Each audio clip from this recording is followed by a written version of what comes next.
जय हिंद। मैं पुरुषोत्तम कुमार आप सभी के अपने YouTube चैनल यूथ सफलता एक्सप्रेस पर सभी लोगों का स्वागत करता हूं।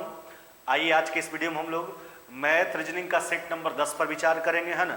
देखिए क्वेश्चन नंबर पहला क्या कहता है। देखिए पहला क्वेश्चन क्या कहता है, कहता 200 मीटर लंबा, है ना, 150 मीटर चौड़ा एक टैंक में जो है 0.3 मीटर गुना 0.2 मीटर आकार वाली एक नली से जो है 20 किलोमीटर प्रति घंटा की गति से पानी छोड़ा जाता है ना। उस टैंक में पानी का तल 8 मीटर ऊंचा होने में कितना घंटे का समय लगेगा।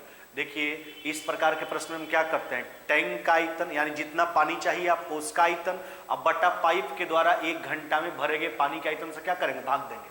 अब देखिए ना, तो टैंक का आयतन जितना पानी आपको चाहिए, देखिए तो ये हो गया आपका 200 मीटर लंबा, नहीं 150 मीटर चौड़ा।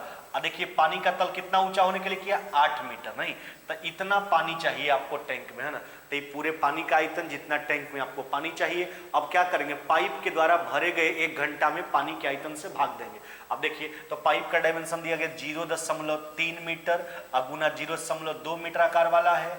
अब देखिए पाइप में जो है पानी का प्रवाह 20 किलोमीटर प्रति घंटा गति से होता है। इसका मतलब है कि 1 घंटा में पाइप के 20 किलोमीटर के लंबाई का पानी उसमें गिरता है। तो देखिए तब 20 किलोमीटर जो है ऊंचाई का काम करेगा, तब 20 किलोमीटर, इसको मीटर में क्या लिखेंगे, 20,000, नहीं कितना लिखेंगे, 20,000।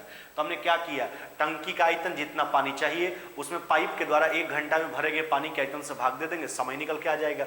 अब ध्यान दीजिएगा, देखिए नहीं 2 शून्य काट के हटा लीजिए, यहाँ से दशमलव कैंसिल हो जाएगा आपका। अभी हो गया आपका 200 से 200 काट लीजिए, 3 दूना 6 से कट जाएगा आपका 25 बार में, है ना। देखिए 150 कट गया आपका, 25 कितना हो जाएगा आपका 200 घंटा, कितना हो जाएगा आपका 200 घंटा, 200 घंटा। यही आपसे पूछा गया था, है ना, कि कितने घंटे में जो है पानी का तल जो है टैंक में 8 मीटर ऊंचा हो जाएगा। आपका उत्तर हो जाएगा ऑप्शन नंबर डी, है ना। चलिए आइए अगला क्वेश्चन देखते हैं। कहता रानी के व्यय यानी खर्च और बचत का जो रेशियो है वह 5:3। अच्छा सोचिए इनकम में क्या होगा, खर्च होगा और बचत होगा। तो इनकम थोड़ा सा सहूलियत के अनुसार मान लीजिए जो 5 और 3 के रेशियो में आसानी से बढ़ जाए। हम देखिए रानी का इनकम को मान लेते हैं कितना, 800। हमने रानी का इनकम कितना मान लिया, 800। अब क्या कहता है, उसके खर्च और बचत का रेशियो 5:3 है। तो 5:3 में इसको बांटिएगा तो खर्च कितना हो जाएगा 500 और बचत कितना हो जाएगा 300। अब देखिए क्या कहता, उसकी आय बढ़ गया 12%। अच्छा सोचिए आय उसका कितना था रानी का 800, 800 का 12% कितना हो जाएगा 96, है ना। तो ये हो जाएगा आपका 896। अब कितना हो गया आपका 896। अब देखिए आगे क्या कहता है, और उसका खर्च 15% बढ़ता है। देखिए पहले 1500 रुपया खर्च करता था, है ना, करती थी, अब जो है उससे 15% ज्यादा, तो 500 का 15% हो जाएगा 75, यानी अब खर्च कितना होता है 575 उसके द्वारा। अब बचत का राशि देख लीजिए, तो अब इनकम है 896 रुपया, उसमें 575 रुपया खर्च कर रही है, तो बचत कितना हो जाएगा, है ना, तो हो जाएगा आपका 321, नहीं 896 में 575 घटा लेंगे तो बचत का राशि कितना हो जाएगा 321। हमसे वही पूछा गया कि उसकी बचत में कितने प्रतिशत की बढ़ोतरी हुआ है। अब देखिए ना, तो बचत उसकी जो था, रानी का जो बचत था वो पहले 300 रुपया बचाती थी, अब 321 रुपया बचाती है। तो बचत में वृद्धि कितना का, 21 का। कहाँ से है, 300 से, है ना। तो 21 जो है वह 300 का कितना परसेंट है, काट लीजिए। आपका उत्तर कितना हो जाएगा 7%। कितना हो जाएगा 7%, यानी रानी का जो है बचत में जो वृद्धि हुआ है वह 7% हुआ है। आपका उत्तर हो जाएगा ऑप्शन नंबर बी, है ना। चलिए आइए अगला क्वेश्चन देखते हैं। देखिए क्या कहता, एक समकोण त्रिभुज, जिस त्रिभुज का बात किया गया त्रिभुज एबीसी है, उसकी भुजाएं 5, 12, 13 है। अच्छा देखिए ना, एक राइट एंगल ट्रायंगल का बात किया गया है ना। अब देखिए इसको बनाइए, यह हो गया आपका ए, बी क्या हो गया आपका सी, यह हो गया 5, यह कितना हो गया आपका 12, यह कितना हो गया आपका 13। राइट एंगल ट्रायंगल का बात किया है। अब इसमें कहता क्या है, 12 सेंटीमीटर भुजा के परितः परिक्रमण करता है, नहीं। अब कहता इस प्रकार से प्राप्त ठोस का आयतन पूछा गया। देखिए इस त्रिभुज को जो है 12 सेंटीमीटर भुजा वाला के परितः यानी चारों तरफ घुमाया जाता है। अब सोचिए इस त्रिभुज को 12 सेंटीमीटर भुजा वाला के चारों तरफ घुमाइएगा तो एक प्रकार का शंकु बन जाएगा, इस तरह का ठोस बनेगा ही, है ना, यानी एक शंकु का निर्माण हो जाएगा। अब देखिए तो इस शंकु बन जाएगा, है ना, इसका ऊंचाई हो गया 12, त्रिज्या हो जाएगा 5, त्रिज्या ऊंचाई कितना हो गया 13। अब यही बात हमसे बोला गया था कि इस त्रिभुज को जो है, इस समकोण त्रिभुज को जो है 12 सेंटीमीटर भुजा वाला के चारों तरफ घुमाइए। हमने घुमाया तो इससे प्राप्त ठोस जो बना वह शंकु बन गया। इसका आयतन पूछा गया। अब देखिए इसका आयतन क्या होता है 1/3, नहीं पाई आर स्क्वायर, 5 का स्क्वायर है ना, और ऊंचाई का जहां तक सवाल है कितना हो गया आपका 12, 3 से काट लीजिए 4 बार में, 25 का कितना हो जाएगा आपका 100, या कितना हो जाएगा आपका 100 पाई सेंटीमीटर का बात है, सेंटीमीटर क्यूब, कितना हो जाएगा आपका 100 पाई सेंटीमीटर क्यूब। आपका उत्तर हो जाएगा ऑप्शन नंबर बी, है ना। आपका उत्तर कौन सा हो जाएगा? ऑप्शन नंबर बी, है ना। चलिए आगे बढ़िए, आइए अगला क्वेश्चन देखते हैं। कहता है दो संख्याओं का लघुत्तम समावर्तक जो है उसके महत्तम समावर्तक का 15 गुना है। अब देखिए एक बात ध्यान दीजिएगा, अकॉर्डिंग टू क्वेश्चन कहता है एलसीएम जो है वह एचसीएफ का 15 गुना, यानी 15 गुना एचसीएफ, है ना, ऐसा बोला है हमसे। अब आगे क्या कहता है? कहता है उसके मौसा और लौसा का योग, ध्यान दीजिएगा, यानी एलसीएम और प्लस में एचसीएफ, है ना, इसका जो योग है वह कितना दिया गया आपको? 480। अब देखिए ना, तो एलसीएम के बदले आप क्या लिख सकते हैं? एलसीएम के बदले लिख सकते हैं 15 एचसीएफ और एक एचसीएफ ही हुआ, तो हुआ आपका 16 एचसीएफ, है ना। तो 16 एचसीएफ बराबर में कितना हो गया आपका? 480। नहीं, तो यहां से एचसीएफ के मान पर विचार कर लीजिए। एचसीएफ का मान कितना हो जाएगा आपका? 30। अब हम निकाल लेते हैं एलसीएम। देखिए दोनों का योग जो था लौसा और मौसा का वह 480 था, 480 में एक का मान 30 आ गया, तो दूसरा का मान कितना हो जाएगा आपका? 450। देखिए अब आप जानते हो कि दो संख्याओं का जो गुणनफल होता है उसके लौसा और मौसा के गुणनफल के बराबर होता है। तब हम क्या करेंगे? लौसा और मौसा के गुणनफल में एक संख्या से भाग लगा देंगे, तो लौसा और मौसा का गुणनफल हो गया 30, अब गुना कितना हो गया? 450। अब इसमें एक संख्या दे रखा, आपको कितना दे रखा? 50, 50 से भाग लगा दीजिए, 50 से काट लीजिए 9 बार में, है ना, तो हो जाएगा 30 गुना 9, कितना हो जाएगा आपका? 270। कितना हो जाएगा आपका? 270।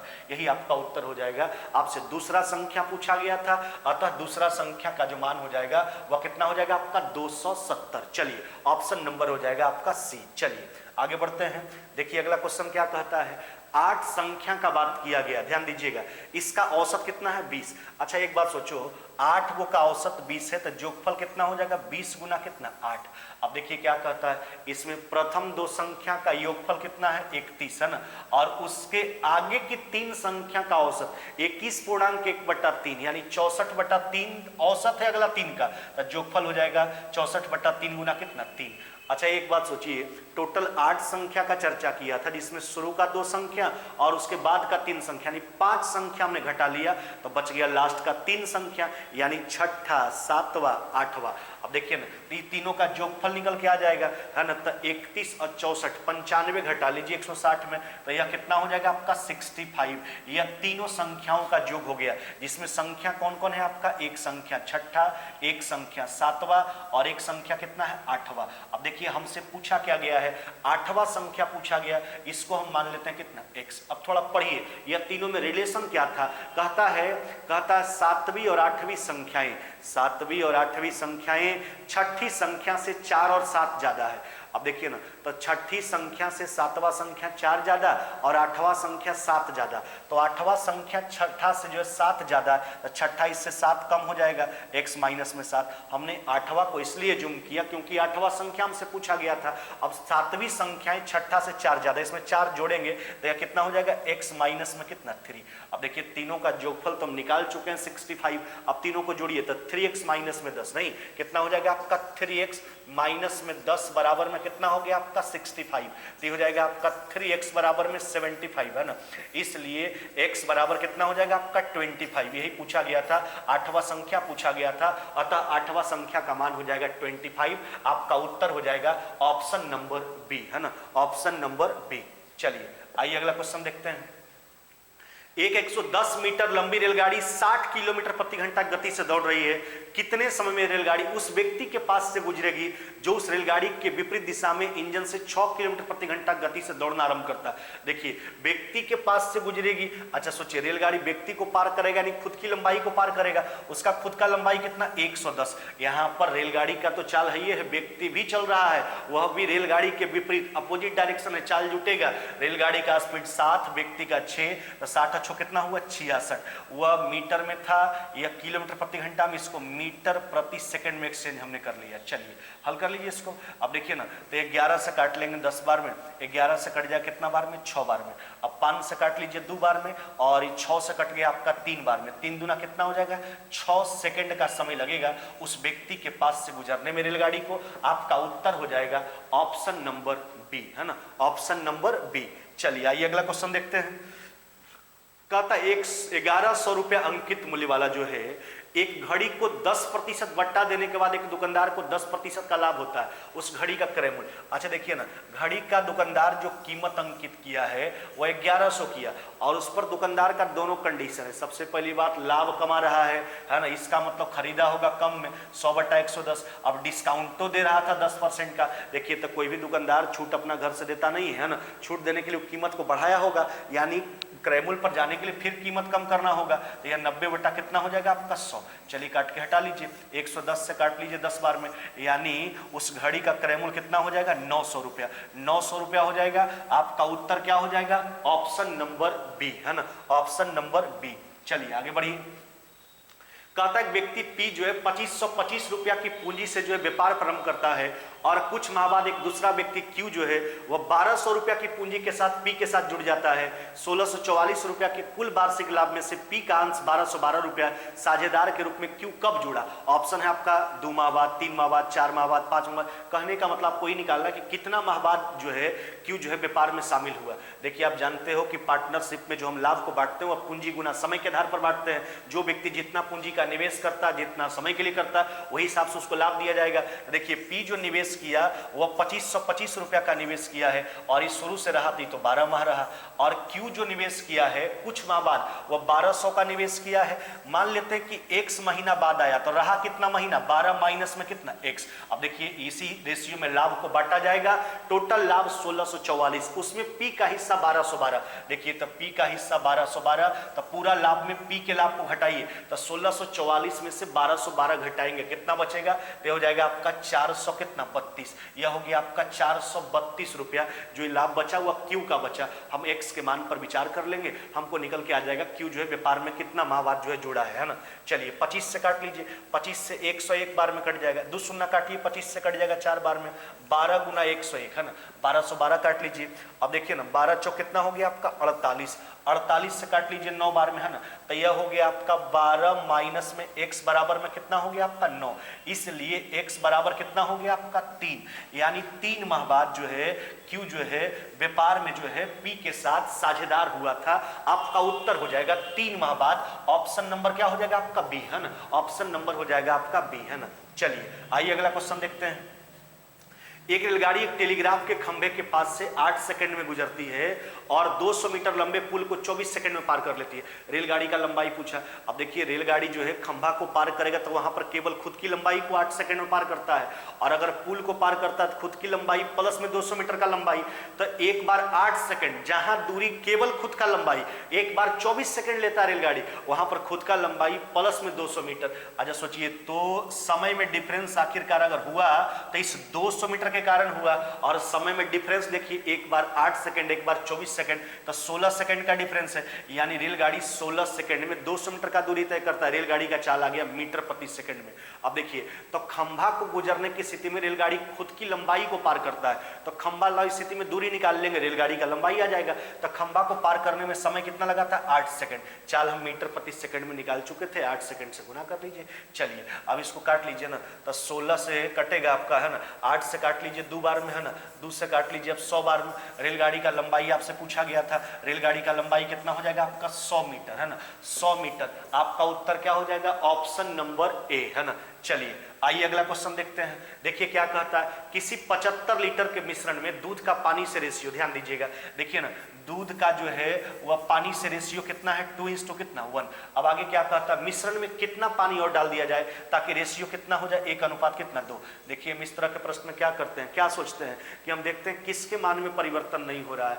अच्छा कितना पानी और मिला दिया जाए, पानी मिला रहे हैं इसका मतलब दूध के मान में कोई परिवर्तन नहीं, तो दूध को हम बराबर करते हैं, तो ये दूध था यहाँ पर 2 से गुना कर लीजिए, कीजिए तो गुना कीजिएगा, दोनों तरफ करना पड़ेगा। अब दूध बराबर हो गया, पानी बढ़ा कितना यूनिट आपका 3 यूनिट, यही 3 यूनिट जो बढ़ा है कितना पानी मिलाएंगे वही 3 यूनिट का मान बताना है। अब देखिए आपके पास मिश्रण दिया है, मिश्रण जो है 75 लीटर है, मिश्रण देखिए 2 1 3 यूनिट का मान है, तो ऐसे भी सोच 3 यूनिट आपको निकालना था, 3 यूनिट का मान 75 लीटर डायरेक्ट कर सकते थे, नहीं तो कीजिए तुलना, 3 यूनिट बराबर 75 लीटर, 1 यूनिट का मान निकाले, फिर आपको 3 यूनिट ही निकालना है, यही आपका उत्तर हो जाएगा 75 लीटर। कितना हो जाएगा आपका 75 लीटर जो है पानी और डालेंगे मिश्रण में, तो जो रेशियो दूध और पानी का था 2:1, अब हो जाएगा 1:2, 75 लीटर, ऑप्शन नंबर सी। चलिए आइए अगला क्वेश्चन देखते हैं। देखिए कहा था 100 लीटर के मिश्रण में पानी की मात्रा 10% तथा शेष क्या है, दूध है।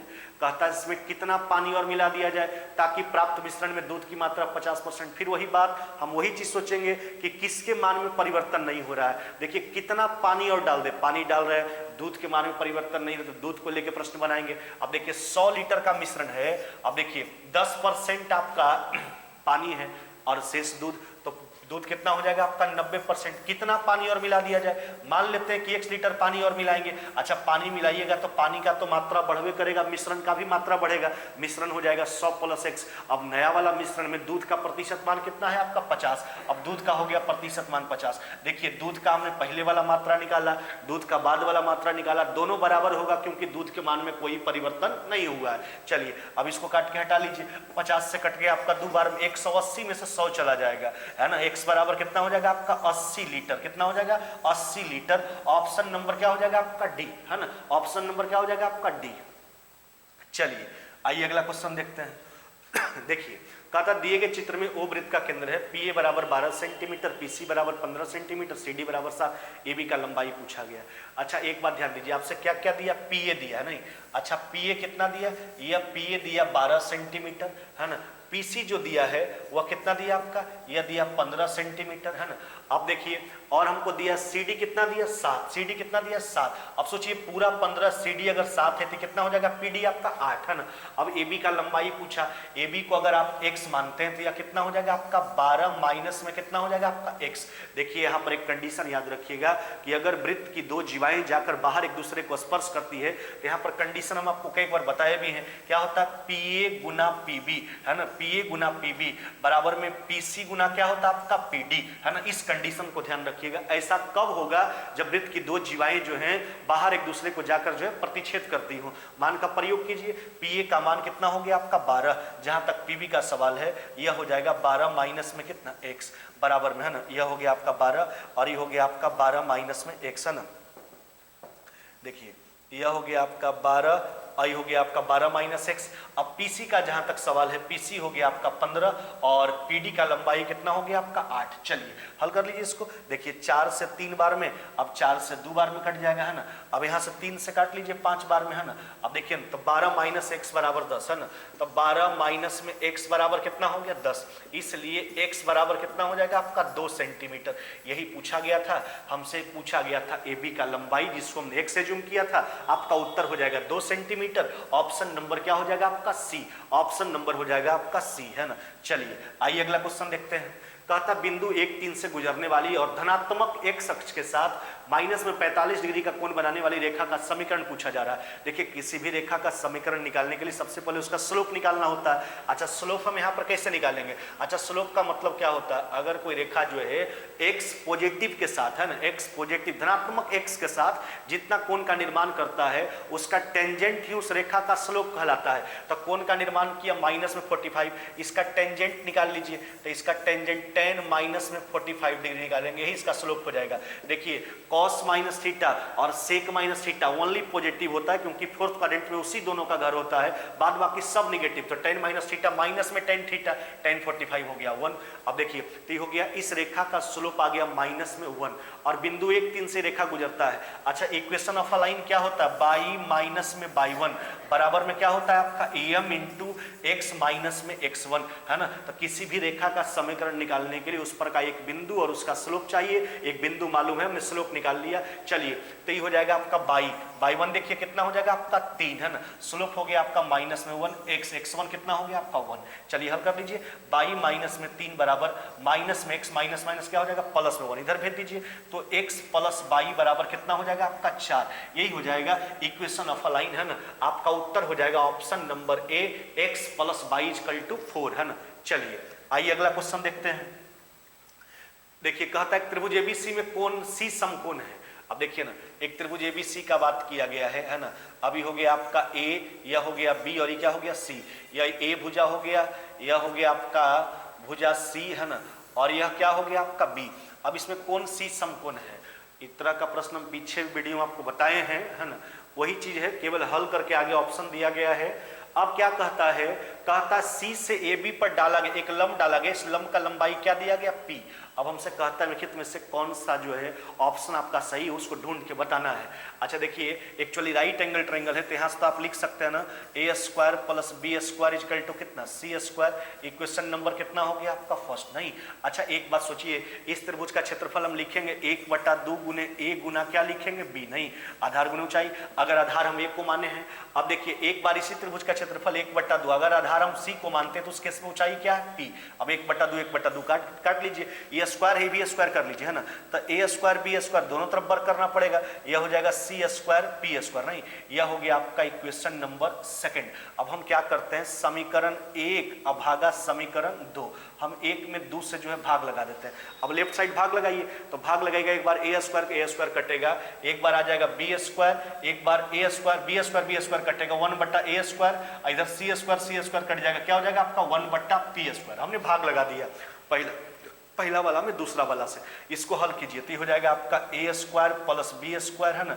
बट्टा ए स्क्वायर बी स्क्वायर बराबर में हो जाएगा आपका 1/p स्क्वायर, यही आएगा। अब ज्यादा इसको तिरछा तिरछे गुना करके आपके ऑप्शन में तिरछा तिरछे गुना कीजिएगा, A square plus B square into P square बराबर ए स्क्वायर बी स्क्वायर। आपका उत्तर जो हो जाएगा वह उत्तर क्या हो जाएगा आपका ऑप्शन नंबर ए है ना। उत्तर आपका क्या हो जाएगा ऑप्शन नंबर ए है ना। चलिए आइए अगला क्वेश्चन देखते हैं। देखिए क्या कहता है, उपरोक्त चित्र में यह जो चित्र आपके पास गिवन किया गया है, कहता बाई ए एक्स जो है वृत्त जिसका केंद्र ओ है, एक स्पर्श रेखा है टेंजेंट है। अब कोण बी एक 70, देखिए बात समझिएगा, ये पूरा जो कोण आपका देख रहे हैं ना, यह पूरा कोण जो आपका दिया गया कितना डिग्री दिया गया 70 डिग्री, कोण बी एक 70 हो गया आपका 70। अब क्या कहता कोण बी एक क्यू 40। अब देखिए ना यह जो कोण है केवल आपका ई वाला जो कोण है, यह कोण कितना है आपका 40, यह बी ए क्यू 40। अब सोचिए तब क्यू एक्स जो कोण निकल के आएगा वह कितना हो जाएगा आपका 30, क्यू एक्स कितना हो जाएगा 30, पूरा 70 था इसमें ये आपका 40 हो गया तो नीचे वाला कितना हो जाएगा 30। अब देखिए ना आपसे पूछा गया ए बी क्यू, इस कोण का मान पूछा गया। अच्छा ई जो कोण है आपका एक क्यू जीवा के द्वारा परिधि पर बनाया गया कोण है। अब देखिए हम आपको कई बार एकांतर वृत्तखंड के कोण के बारे में बताएं।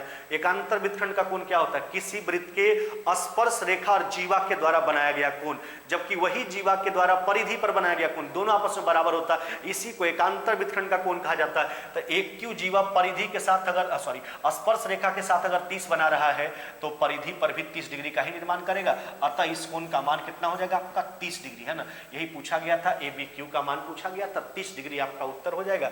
ऑप्शन नंबर क्या हो जाएगा आपका बी है ना, ऑप्शन नंबर क्या हो जाएगा आपका बी है ना।